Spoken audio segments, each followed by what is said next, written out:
مساء الفل يا فنانين.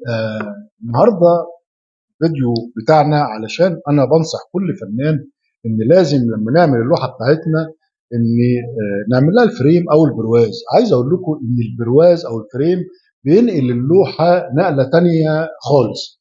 يعني على سبيل المثال، ما هي اللوحه اهي ومركب لها فريم بالشكل ده. آه، طبعا نقلناها نقله تانية خالص زي ما قلت لحضراتكم. ودي برضو ده برواز شكل تاني. اللوحه دي لو شلنا البرواز هتقل من قيمتها كتير جدا. كتير من الفنانين يقول لك لا احنا ما نركبش برواز، خساره ان احنا نركب برواز. انا بقول لهم لا، البرواز بينقل اللوحه. برضو ده برواز شكل ثالث. نقلنا البرواز او نقلنا اللوحه لحته تانية خالص. فبنصح كل الفنانين لازم نركب البرواز. عايز اقول لكم موضوع البرواز ايا كان تكلفته 200 300 500 الف حتى، بينقل اللوحه وبيخلي اللوحه قيمتها عاليه جدا، وبيخلينا يعني نعرف ان نقيم اللوحه وتكون زي ما قلت لحضراتكم قيمتها عاليه. ده بورتريه زي ما حضراتكم شايفين انا عامله بالالوان الفحم. ادي شكله قبل البرواز، ويلا بينا نعمل البرواز. يمكن هنوشكوا شويه بصوت الديسك. انا حبيت ان انا اعمل برواز قدام حضراتكم. ليه بقى؟ علشان ممكن مننا يحب يعمل برواز بايده ويوفر ثمن البرواز او ثمن تكلفه. انا بقول له يلا وبشجعك، والموضوع سهل، ويلا بينا نعمل برواز مع بعض ونشوف ازاي بيتعمل. انا قطعت هنا في الاول على 45 بالديسك. هنا الحرف الخشب مش حلو، هرجع اقطعه تاني.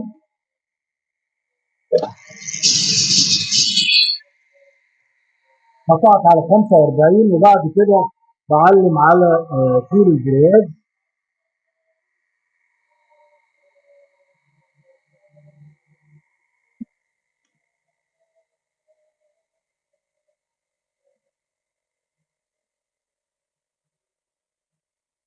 اهو علمت على الطول، وبعد كده قطعت. برجع هقيس تاني، اتاكد ان المقاس مظبوط. مهم جدا طبعا ان يكون المقاس مظبوط. مقاسه حلو اهو. هنعمل قطاع تاني الناحيه التانيه. انا هتني معاكم كده خطوه بخطوه علشان تعرفوا ازاي بنعمل برواز. الناس اللي شايفين الموضوع صعب، لا يا جماعه، الموضوع سهل جدا، وسهل جدا ان احنا نعمل اي برواز.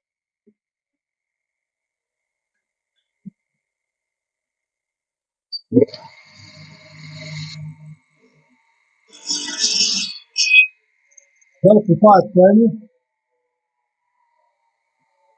مهم يكون الاثنين قد بعض اهو بالظبط. وبعد كده هنعمل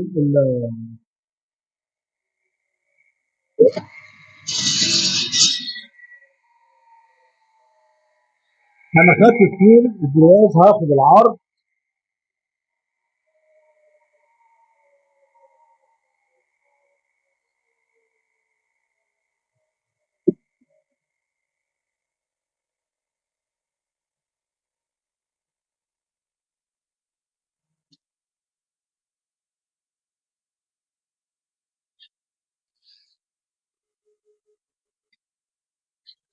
زي ما قلت لكم الموضوع سهل، الموضوع صعب. احنا بس بنقعد نصعبها على نفسينا. انا بقول لا، كل حاجه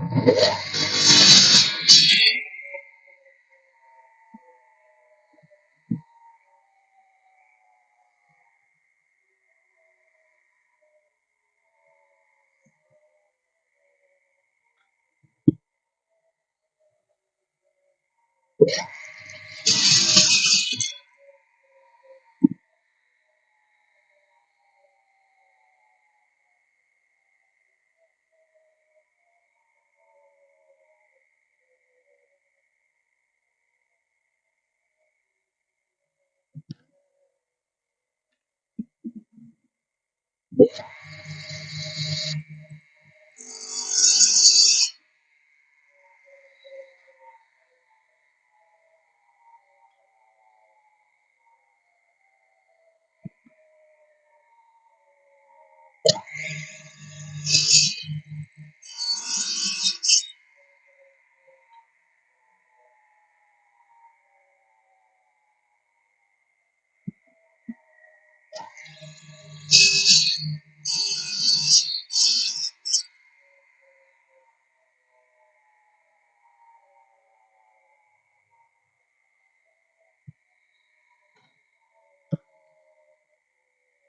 احنا قطعنا الاربع زوايا، وبعد كده هنبدا نجمع البرواز. ممكن حاجتين، احنا ممكن نغري البرواز وممكن ما نغريهوش، علشان اسهل على حضراتكم والموضوع يكون سهل. هنعمل او هنجمع البرواز في الدباسه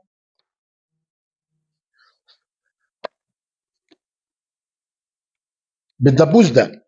ليه بالدبوس ده؟ على اساس اللي عنده اهو الدبوس ده بتاع المكتب، اللي عنده الدباسه العاديه يقدر يجمع الدبوس. الموضوع سهل من غير طبعا، يعني يمكن انا هنا علشان مصنع بقى عندنا الكمبروسر وعندنا الدبابيس دي. ببدا بعد كده بركب، هركن ده شويه دلوقتي.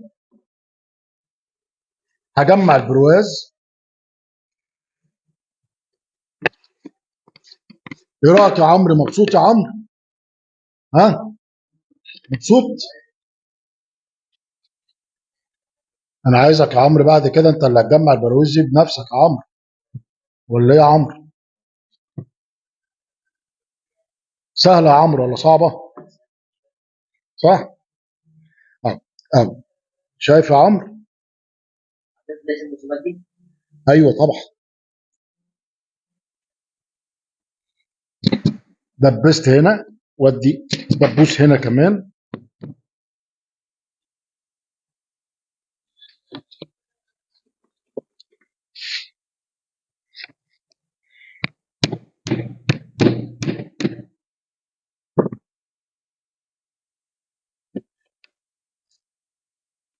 الدبوس ده عايز اقول لكم ان هو نفذ الناحيه الثانيه. هنطلعه ما جراش حاجه خالص يعني. احنا وارد الخطا مش هيجرى حاجه. وبعدين احنا عايز اقول لكم اهو الدبوس نفذ الناحيه الثانيه، انا طلعته بالكماشه وشديت الدبوس اهو ماشي. والناحيه الثانيه هنا برضو هنجمعه. وزي ما قلت لكم احنا مش عايزين نصعب على نفسنا الموضوع، ما هو صعب، الموضوع سهل. مهم جدا التجميع يكون مظبوط وتجمع كويس. وبرضه هنا هنحط غيره. ده غيره يا جماعه ابيض عادي، اي نوع غيره ابيض. يمكن انا بشتغل بالبنتا، غيره اسمه بنتا، ده نوع كويس.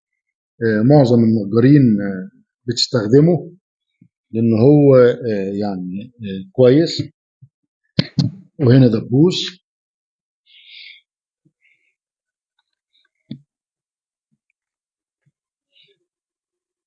وهنا دبوس. وبعد كده هحط اللوحه تحتي اهي، اهي احطها كده سقطت جوه. هبتدي بعد كده اديها دبابيس برضو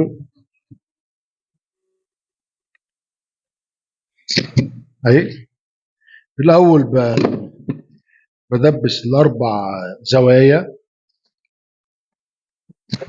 اللوحه دي بتمسك البرواز وفي نفس الوقت بتمسك اللوحه اهي.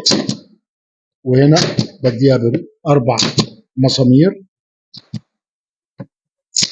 احنا كنا شفنا مع بعض اللوحه قبل البرواز كان شكلها عامل ازاي، وده يا جماعه شكلها بعد البرواز. زي ما شايفين حضراتكم يعني الموضوع فرق جدا جدا جدا. صح ولا غلط؟ ان شاء الله. هنا بصوا يا جماعه، هنا يمكن مفتوحه شويه، اقدر ان انا المها بدبوس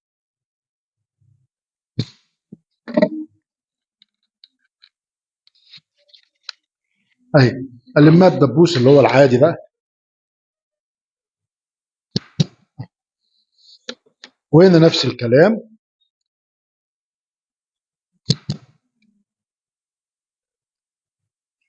ممكن نديها برضو دبوس من هنا. الدبابيس دي بتلم البراز كويس. ادي يا جماعه اللوحه، ايه رايكم؟ حلوه. انا نصيحتي تاني وتالت وعاشر يا فنانين، انا بدخل معارض بلاقي اللوحه محطوطه على في المعرض، بتكون شيك جدا، ولوحه الفنان بيكون باذل فيها مجهود كبير جدا، وللاسف هو ما حطش برواز، فقيمه اللوحه قلت كتير. فعلشان كده انا بنصح كل الفنانين، يا فنانين لازم تعمل برواز للوحه. برواز اللوحه يا فنانين بيدي قيمه للوحه كبيره جدا. ما يعني انا بسمع فنانين على سبيل المثال يقول لك ايه، لا انا هبيعها، ولما ابقى ابيع اللوحه اللي يشتريها يعمل لها البرواز. لا، مش هبيع اللوحه، لان انا لو بشتري لوحه من غير تكون مش مكتمله انا مش هشتريها، والبرواز ده بيكمل اللوحه. انا عملت الفيديو ده وعندي استعداد اساعد كل الفنانين. لو عايز تعمل برواز للوحه بتاعتك انا عامله لك بسعر التكلفه، وده مش هدف منه الربح، علشان احنا يعني انا حابب ان الفن يتطور في مصر. في نهايه لقائي انا بشكركم شكرا جزيلا، والى اللقاء. تحياتي، اشرف شين.